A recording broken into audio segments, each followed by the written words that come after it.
Please welcome State Representative and future Lieutenant Governor, Vikki Goodwin.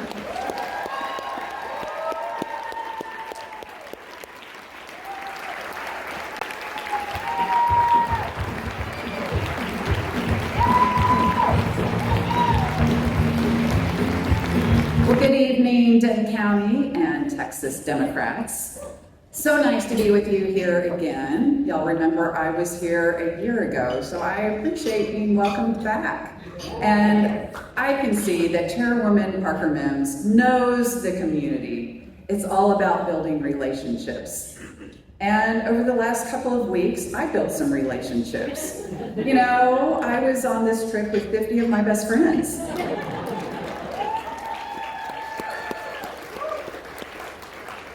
So that was my second quorum break to participate in. The two were very different. Lots of stories I could tell.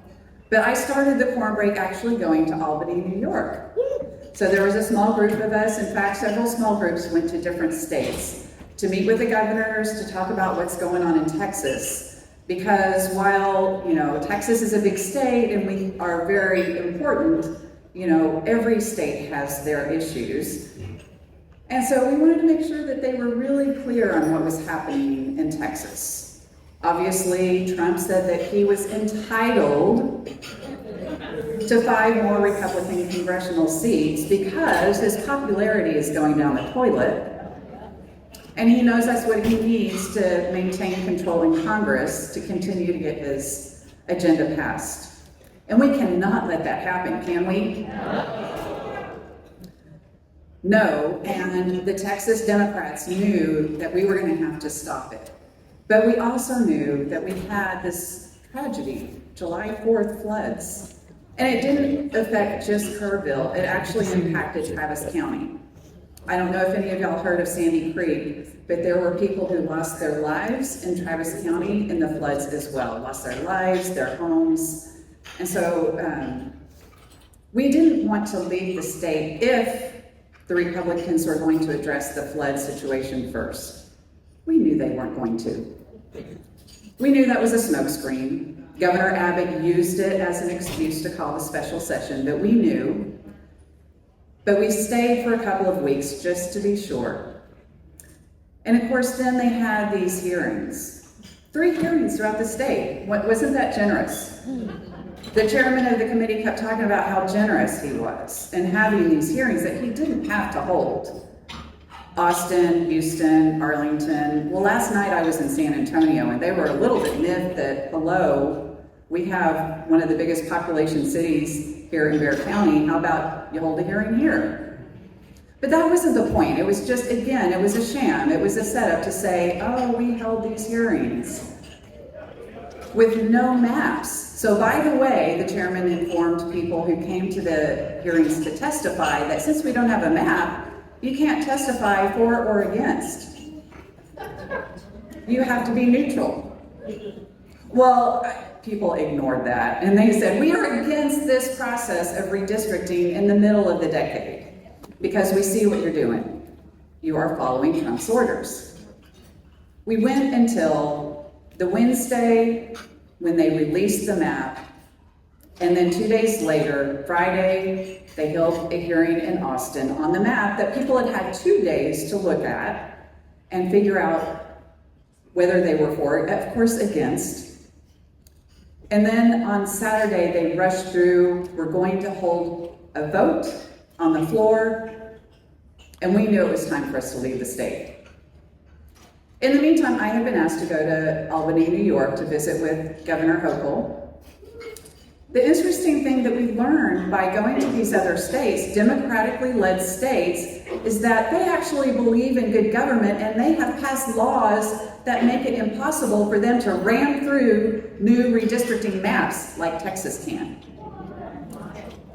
California has an independent redistricting commission.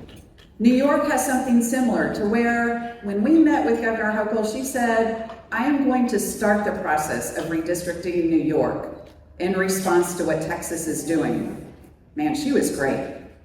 She reminds me a little bit of me, very calm and polite on the outside, but fierce and determined on the inside.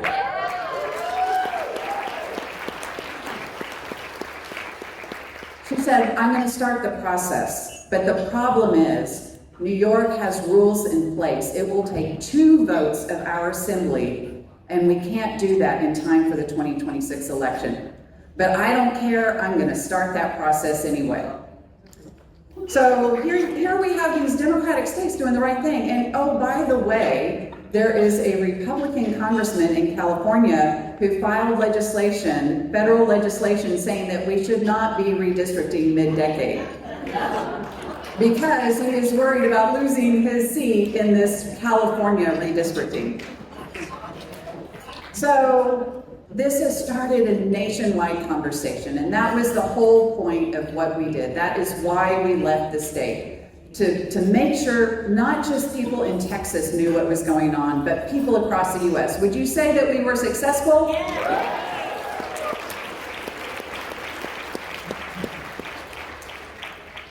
We were absolutely successful in raising awareness of the population, of the governors of other states, and starting the conversation about what we need for federal legislation.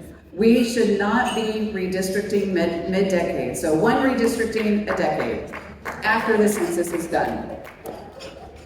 Every state should have an independent redistricting commission. And for congressional districts, we should do the same thing that we do for our legislative districts, and that is have a rule that you have to keep your cities whole and your counties whole as much as possible.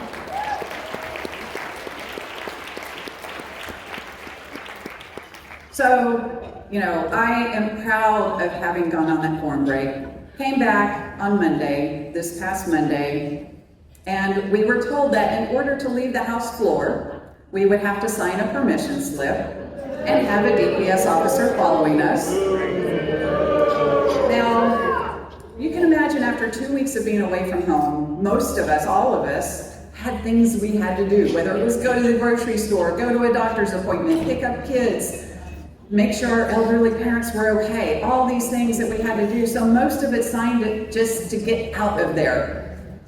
But Representative Nicole Collier, I have to hand it to her.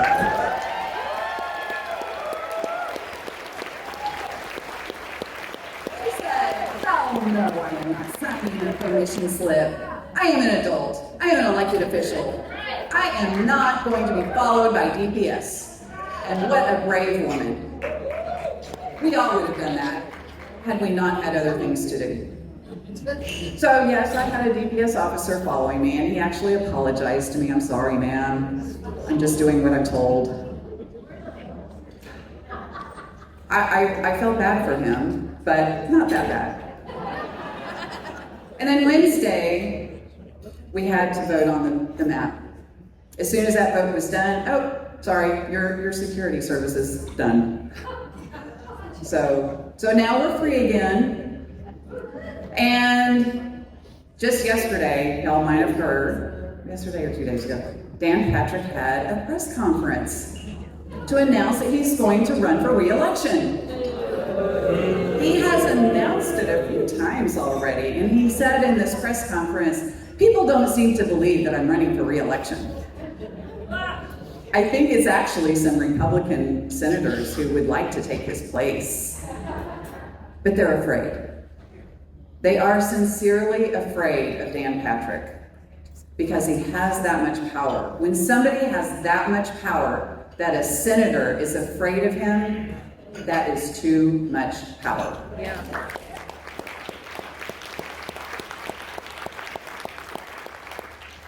I am running because we have got to stop the corruption. We've got to stop him ruling the Senate with an iron fist, and he just had bad policy. Ramming vouchers through. When I'm Lieutenant Governor, I am going to bring that $1 billion back into our public education system.